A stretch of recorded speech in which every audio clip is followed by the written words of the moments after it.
महाभारत में एक प्रसंग आता है, एक बार धर्मराज ने यज्ञ किया और धर्मराज ने जब यज्ञ किया तो जब यज्ञ में पूर्णाहुति हुई तो घंटा घड़ियाल नहीं बजे, आवाज नहीं आई। जब आवाज नहीं आई तो धर्मराज बड़े चिंता में, इसका मतलब मेरा यज्ञ संकल्प पूरा नहीं हुआ,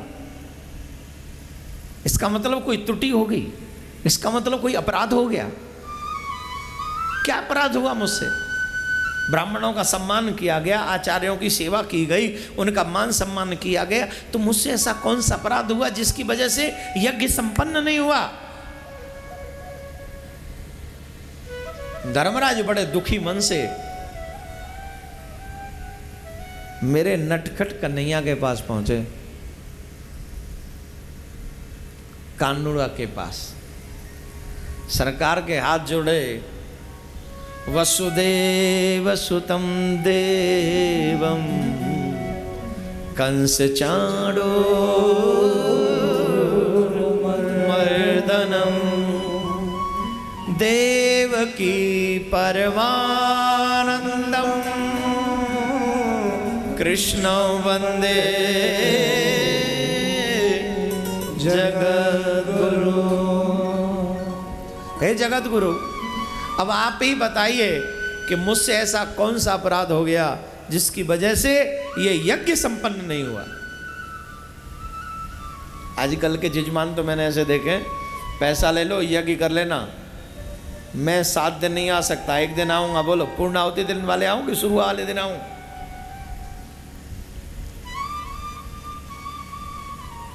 किस्मत खोटी है।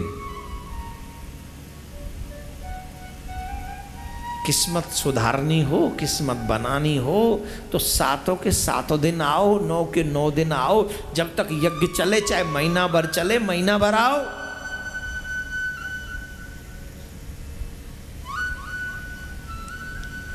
धर्मराज कह रहे मुझसे कौन सा अपराध हुआ? धर्मराज, मुझे ऐसा लगता है कि कोई साधु भूखा रह गया तुम्हारे शहर में, तुम्हारे राज्य में कोई साधु भूखा है जो अभी तक जिसको भोजन नहीं मिला। और जब तक तुम्हारे द्वारा तुम राजा हो और राजा के राज्य में अगर कोई साधु भूखा हो तो वो यज्ञ कैसे संपन्न हो सकता है?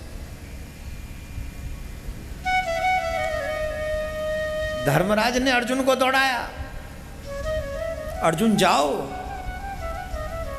देखो मेरे राज्य में कौन भूखा है, जाके पता करो। अब अर्जुन गए, इधर उधर देखा, कोई नजर नहीं आया, पूरा रथ दौड़ रहा है उनका, गांडीवधारी अर्जुन सर्च कर रहे हैं, ढूंढ रहे हैं। तब एक नदी के तट पर एक बहुत कृष्णतन एक साधु बैठे हैं, हरि स्मरण कर रहे हैं। उनको लगा इन्हीं का तन ऐसा है, यही भूखे बैठे होंगे। अर्जुन उतर के गए, बोले बाबा प्रणाम। बोले प्रसन्न रहो, आप मुझे, मैं ये इस दास को अर्जुन कहते, गांडीवधारी अर्जुन धर्मराज का भाई हूँ। आज आपने भोजन नहीं किया, लगता है आज आपको प्रसाद नहीं मिला। बोले हाँ भोजन तो नहीं मिला, तो चलो मैं आपको लेने के लिए आया हूँ, आप हमारे महलों में पधारें और महलों में पधार कर भोजन स्वीकार करें, बड़ी कृपा होगी आपकी हमारे ऊपर। महात्मा जी बोले अर्जुन तुम आए उसके लिए धन्यवाद, तुम्हारे भाई को हमारा शुभ आशीर्वाद, लेकिन एक बात सुन लो, एक बात समझ लो हमारी, हम भोजन वहीं पर करते हैं जो हमको 100 यज्ञों का फल, जो हमको 100 यज्ञों का फल हमको पहले भेंट करे, उसके बाद हम उसके यहाँ जाकर एक समय का भोजन करेंगे। अर्जुन बोले महाराज आप यहाँ भूखे बैठे हो, जय मार तुम्हारा अभी एक यज्ञ करवायो वो अधूरो, 100 यज्ञ कहाँ तेला में। बोले नहीं ऐसी कोई बात नहीं है, फिर आप जाओ, हम आपके यहाँ भोजन नहीं कर। देखो आजकल तो सबके यहाँ भोजन कर लेते हैं, इसीलिए संत महात्माओं की या हम जैसों की भी बुद्धि थोड़ी है। क्यों? बोले आप बुरा मत मानना भाई, देखो व्यक्ति जैसी रोटी खाता है, जैसा अन्न खाता है, उसकी बुद्धि विवेक वैसा ही होता है। पहले साधु महात्मा वन में क्यों रहते थे? किसी के यहाँ भोजन क्यों नहीं करते थे? बोले पता नहीं कैसी कमाई कर रहा है, और जैसी कमाई कर रहा है वैसा खाएंगे तो विचार भी तो वैसे ही होंगे।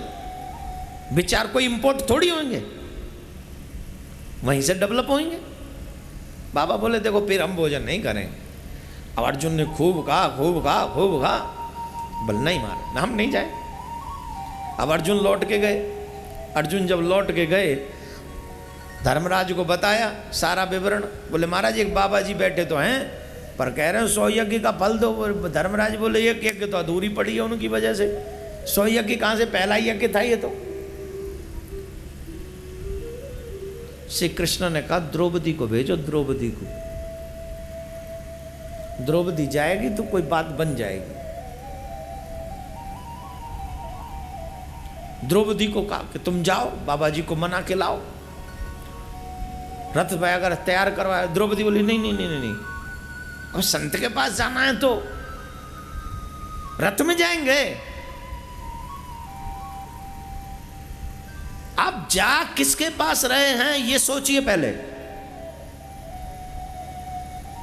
संत के पास जा रहे हैं ना? बोले हाँ, तो हम पैदल जाएंगे। अब वो पैदल पैदल गई, पैदल जाके बाबा को प्रणाम किया और बाबा को निवेदन किया, मैं द्रौपदी आप कृपा करके हमारे महलों में पधारें, वहां भोजन प्रसाद स्वीकार कर।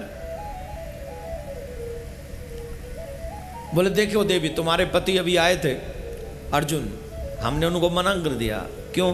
क्योंकि हमने कहा 100 यज्ञों का फल हमको दे सको दक्षिणा में तो चलें। अर्जुन ने कहा कभी तो पहला ही यज्ञ अधूरा पड़ा है, 100 तो कहाँ है, फिर जब है ही नहीं तो दें कहाँ से, तो फिर हम नहीं जा सकते। बोले 100 यज्ञों का फल मिलेगा आपको दक्षिणा में, तभी आप चलेंगे। बोले हाँ, संकल्प करवाइए, मैं देती हूँ आपको 100 यज्ञों के जो फल है वो मैं आपको दक्षिणा में देती हूँ। बाबा बोले तुम्हारा पति कहता है अभी एक यज्ञ नहीं हुआ, अधूरा, तुम 100 यज्ञ कहाँ से दोगी फल?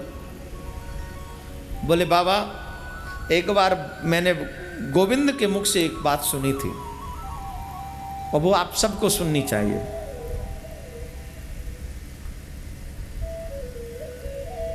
जब जीव संतों से मिलने के लिए नंगे पैर पैदल चलता है तो उसका एक एक कदम जब साधु की तरफ बढ़ता है तो एक एक यज्ञ का फल उसको प्राप्त होता है, एक एक यज्ञ का।